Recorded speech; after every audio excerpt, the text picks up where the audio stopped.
welcome to this match here. I am Ithaca Hawk, joined by Rain Chocolate for Slice versus No Handlebars. Let's just quickly run through the Slice team here. They're electing to bring a total of 7 battle cruisers here, 4 Navy battle cruisers in a dual Navy Harbinger, dual Navy Brutix, coupled with Harbinger and dual Brutix. And then that is supported by a Navy Augur, a Purifier, and then a Manticore. Interesting choice there. Rain, why don't you take us through the No Handlebars team? So now Handlebars brought a Dominic Stratios, double Myrmidon, double Ishtar, double Vexer Navy issue, and double Vexer. So a lot of drones and no Logi. Actually, neither team brought Logi. So the Navy Augur on the Slice team is actually not a DP, or is not a Logi ship. It is a DPS ship. For those of you back home who may not know the difference. Yeah, both teams deciding they are strong, confident teams that don't need no damn logi, so they are going to just try and out DPS each other. We're going to see drones versus turrets here. So 15 seconds until this match gets underway. Both teams coming in at different ranges. It looks like the No Handlebars team coming in around 20, where the Slice team, the turret team, coming in at 50. Bit of a strange choice there. Yeah, I'm actually pretty curious to see. So if you look, the control bars of each team are actually rather low. Instead of having, say, an E-War ship, like whether it be ECM or DAMPs or anything like tracking disruptors, they actually looks like might just be tackle, and then you have pretty decent attack bars, and then as well as pretty decent defense bars. So the match has started, and there is a bomb actually coming across from the Slice team, headed directly into the No Handlebars team. Yeah, that could be. And good. It's taken down a lot of the No Handlebars drones there. 2 full flights of drones, yeah. Yeah, so some of those ships, like for example the Vexer Navies and the Vexers, are going to have quite small drone bays by comparison to those Ishtars and Myrmidons, so there's a potential they just lost a lot of their drones there. So a great choice there by Slice to bomb those drones. We're seeing those second flights, Berserkers now moving across the field onto the Slice team. Navy Augur and the Purifier both taking a bit of damage. That Purifier getting painted just now and taking those damage. Now it is worth noting the Manticore over the Purifier brings in mid-slot less overall damage, but it does bring some utility, so for example a paint. But that Purifier down already for the Slice team. So as you say that, the Manticore actually just launched his bomb, and it looked like it took out a little bit of drones, maybe on the corpse of that Purifier, but nothing too major. Yeah, that Manticore could actually have a second bomb. Of course, you can bring 2 loaded into the bomb launcher already, so it's pretty silly not to. So there's a chance he will pull out, turn around, and do a second bombing run. If he can clear a second set of drones from the No Handlebars team, that could be a very, very strong start for the Slice team. However, he is painted and taking a lot of damage as he drops all the way through shield, all the way through armor, all the way through hull, and he is removed from the field. The Harbinger also taking a lot of damage. He's into about a quarter armor and now painted and taking most of the damage. Yeah, I want to say props to the Slice team for actually executing at least one successful bombing run. I'm not quite sure if the second one did just as much. However, they haven't seemed to be taking anything from the No Handlebars teams. It looks like they're attacking that Myrmidon, piloted by Visora. But otherwise, there's not really much to show for it for losing those 2 bombers. Yeah, I mean, looking at the Slice team, they are all untackled, but all moving very, very slowly. I mean, we're seeing Navy Brutix this year moving at 10 meters per second, just choosing to sit stationary. Whether they're using rails, for example, and just trying to lower the transversal, they are just taking a lot of damage. Now, they are starting to move around a little bit, but very little movement here from the Slice team. I would like to see them maybe try and chase down some of these drone boats by the No Handlebars team. The No Handlebars team spreading out, of course. They've dropped their drones everywhere and they're getting away, so that if the Slice team does tackle one of them, they kill it, but then they have to move on to the next one. So there's just very little damage from the Slice team being applied to No Handlebars. I mean, we're seeing one Myrmidon who's lost a bit of shield, but that's really it. Yeah, and I'm guessing, so looking at these battle cruisers, they're all sitting on a micro jump unit, so they may be getting ready for all of the No Handlebars drone flights to get on one of the battle cruisers, and then they can all jump away to hopefully what would be safety and not out of the boundary. But I mean, I could see that being a strategy. However, it's not being executed well at all because they have both a Navy Harbinger and a Harbinger already in low armor and structure.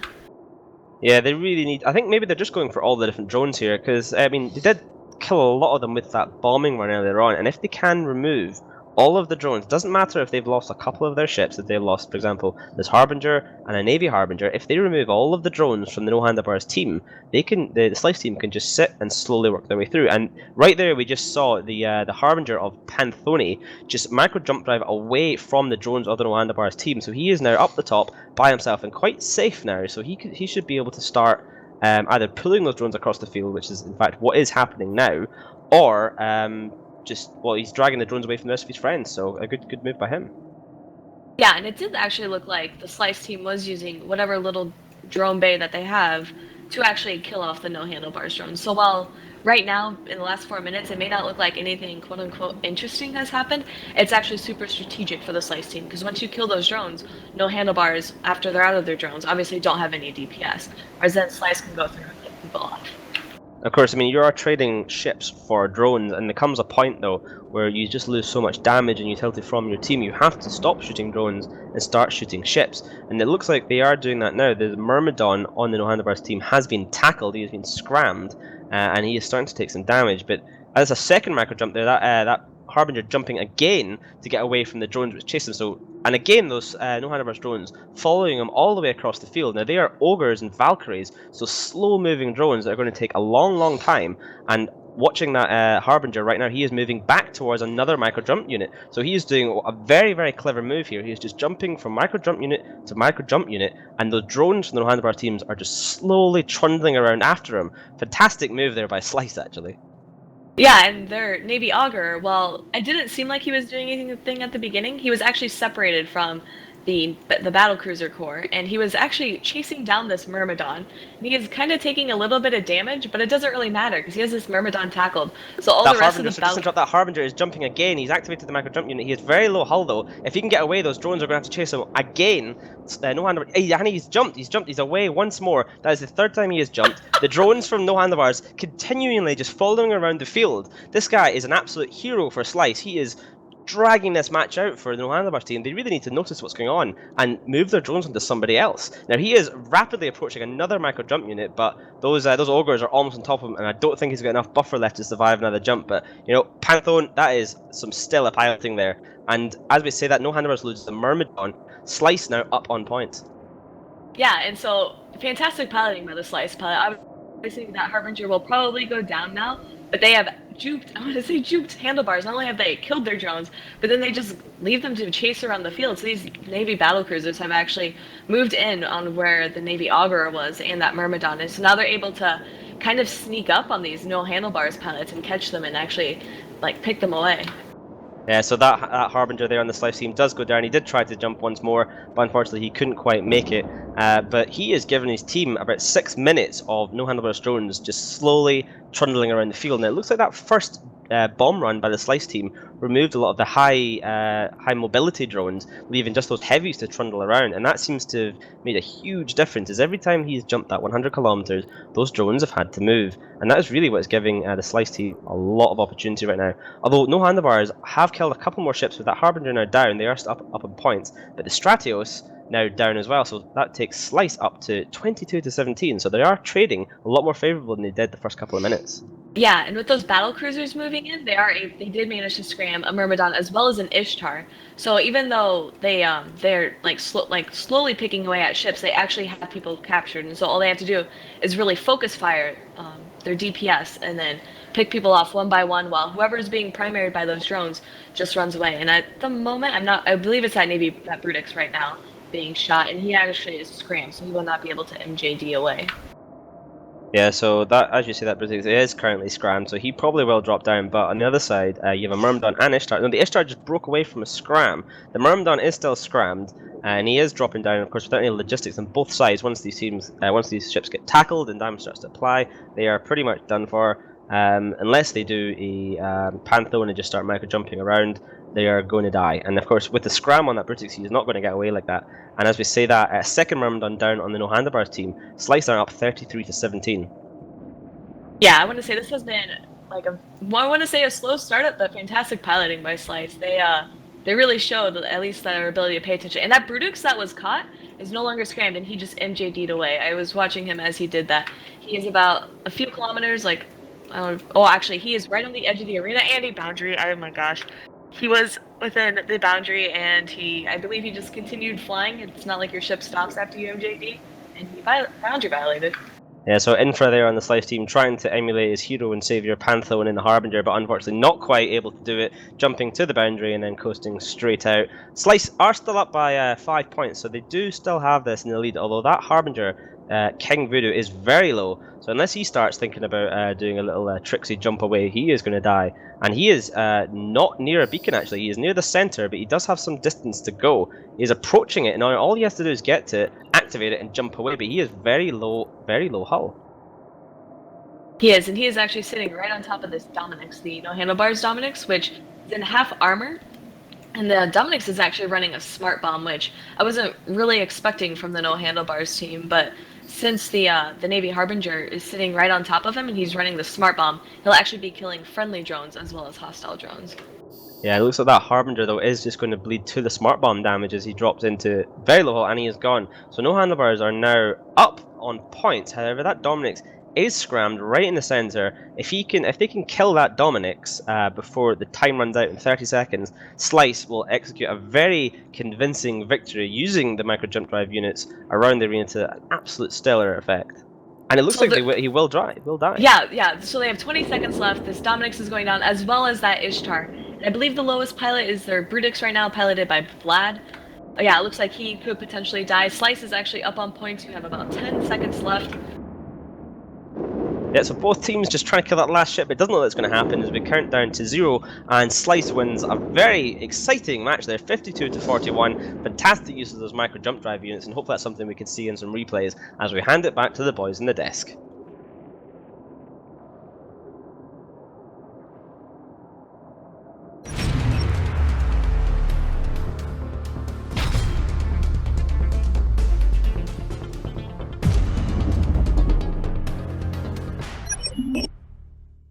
Play Steve. Play Steve.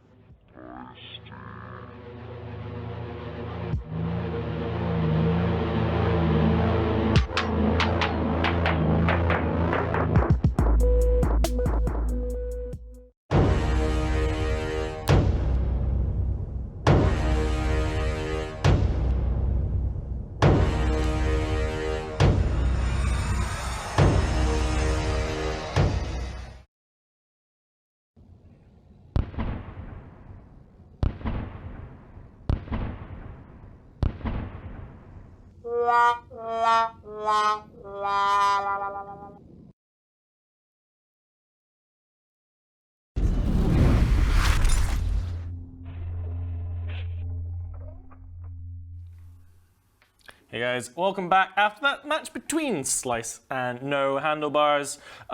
Pretty cool game there. Nikhil, tell me your thoughts on what we just watched. So I think the Solyaris there definitely had a good game, but again, it was so back and forth. Like, there wasn't a clear winner in any stage of that game up until the end. We did see a Dominix who was just constantly smart bombing, ended up smart bombing his own drones, and you've got to be really careful about that in a drone composition because that makes up a big portion of your damage. Okay, I'm being told in my ear that we have a very important graph that's coming up. I haven't been told what's on it. It is called Alexi's graph-related stress.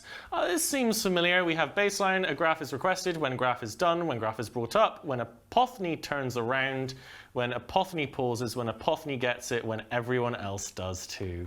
Hey, well played, boys. Now, back to the tournament play. We have Hydra Reloaded versus Quebec United Legions coming up.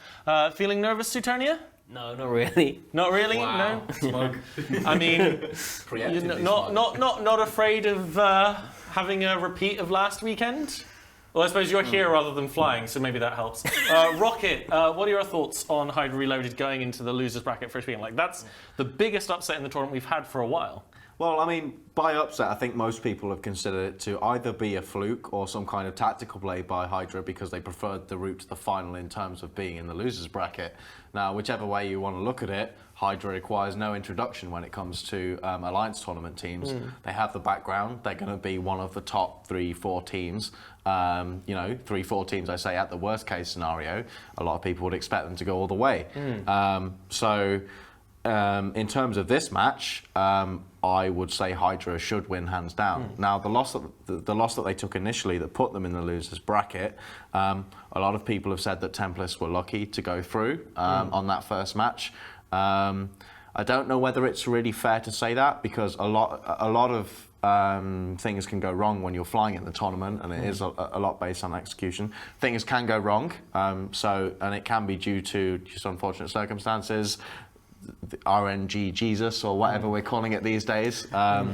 But Hydra is implicitly a strong team, and I don't think that's ever going to change. Templars then went on to the next round to lose to Laserhawk, so they're also joining us in the lower bracket now. We have the winner of the guessing game for guessing who's going to win. That is for the Slice No Handlebars match, which we just watched. That is Adamus Kane. Congratulations, Adamus. You have 1 billion ISK to spend in-game on whatever your heart pleases. And looking forward again, so Hydra versus Quebec. Let's have a little look at the bans, which hopefully are listed here for me. They are, here we go. Quebec United Legions have banned the Hurricane Fleet issue and the Brutix. So very specific bans there. And Hydra Reloaded have banned the Blackbird and the Brutix Navy issue. So Blackbird bans come in strong today. Maybe we can get a little graph of what the current ban tally is at, if we can have that prepared. What do you think, Chtonium? You know, you're on the Hydra team. What do these set of bans, looking at these set of bans, make you think? Blackbird is just a really strong cruiser, especially if it's counterfeit for a team. I believe this team Quebec have fielded Rooks and ECM ships in the past, so maybe Hydra are worried about seeing a cheap, cost-efficient Blackbird. I mean, you know, you're someone who's been in the tournament scene much longer than I, and on Hydra, which is, you know, one of the best teams in the history of the Alliance tournament. When you go up against, you know, teams which are not necessarily as big names, do you have that fear of the cheese factor? You know, what if they bring all ECM skewed and have a 1 in 4 chance to jam us the entire match and we lose that way? Or is it kind of just like, no, we're fine, we'll just play our best, we'll just bring a versatile comp that can kill everything, and we'll just bring a comp that makes a lot of decisions and puts the onus on us to win, rather than it being well thought out. For example, Fly Killer. You know, the Sleipnirs with Kitsunes and Kerry's control, very famous for, you know, it allows you to sit back, assess the situation, control your opponent, and outfly and make those decisions. So are those the types of comps that you prefer to bring, especially against kind of the lesser known teams that might try and cheese you out? What are your thoughts on that? Yeah, I definitely think you would like to bring an execution team if it's safe to do so, and also in showing an execution team, you don't really make a lot of the weaker teams stronger. So, for example, a comp like Fly Killer, I would say that a lot of teams wouldn't be able to fly it, and in fact, a lot of teams actually copied Hydra and they just got dunked in it, like in the past in AT13. Whereas you expect like teams like PL would already have it, so you don't really care about showing it to them. But also, by showing it to the weaker teams, you don't improve them either. Yeah, so for example, a counter-example of that might be the old original drone shotgun, which was sentries, just bringing all drone ships with sentries, dropping them initially. Kind of when that hit the scene, maybe the other top teams knew about it but hadn't revealed it yet. That's not something you show on weekend one so everyone can learn about it, because that, in terms of comps, yes, there is some subtlety and some strategy there, but it was a complete meta-busting idea that made everyone have to rethink all their comps and how they work. Whereas Fly Killer's like, oh, we just got controlled and died, and we just have learnt that we are not as good pilots as Hydra, which is, you know, kind of a fair lesson to learn. You shouldn't feel bad about it, as they do, despite being in a lower bracket, have a lot of good pilots. We are only a few minutes away from the next match. Looking later down today, we only have one match after this, sadly. That's going to be Castabouts versus Hard Knock Citizens, which will be a pretty cool match at the end of the day on. So I should do a little bit of plugging. Make sure to like, follow, and subscribe the stream today. If you had a good time, do check out our YouTube channel. We will be uploading the videos to that as soon as we possibly can, as soon as they're ready. Last weekend is already all fully uploaded. It was done very, very quickly, and we're hoping to have a very quick turnaround for this weekend's video as well. Make sure you tune in tomorrow. Tomorrow is the last day of the EVE-NT broadcast. It's our last day here, so do tune in, have a good time watching us there, have a nice big push before we hand over to the Iceland crew, which is going to be a really great show, as it always is. And with that, let's hand it over to the casters for our penultimate game of the day, Hydra Reloaded versus Quebec United Legions.